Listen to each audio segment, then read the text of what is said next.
we got Transit Connect Mark 1 2010 anti-roll bar.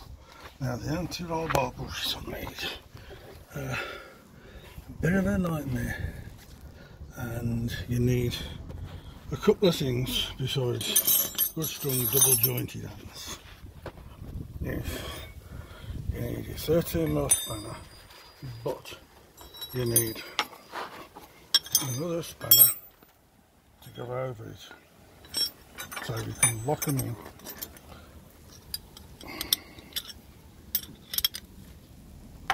Like that, so you can get more leverage on just to get the first turn, because that front bolt is an absolute nightmare to get at, and you've got to just undo it, just that bit, and then what you use then is a ratchet spanner there, and then that will undo it. And a 1/2 inch drive because of the leverage, right, to go onto the back here. Now I found on the near side, the passenger side, that it was better from underneath, from there, and then the passenger side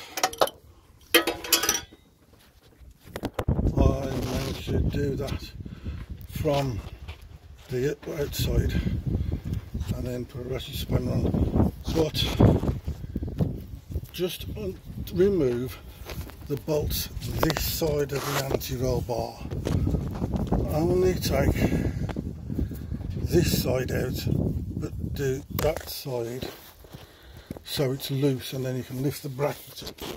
I mean, I should have done this video before I started, but I've now changed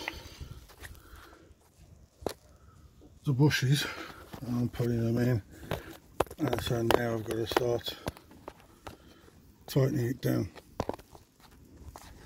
So it's a slow job, but once you've got them all in line, you can start tightening them up.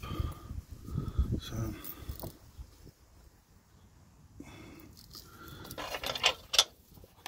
it's a long bolt, and it takes a heck of a lot of turns, which I might be able to get out of my hands. You can't really see much, but that's where it is, and that's what I've got to tighten down. Now, let's see how far we get out. So now I've got the spanner on, I'm just going to start winding it down. I'll wind down a part this side and then the other side, so it pulls down evenly. But as you can tell by the amount of thread sticking out there, I've got a long way to go. So, and don't forget, put some oil on the thread so you lubricate your bolts. So I've got a bit of oil on there, so it's going to take some doing.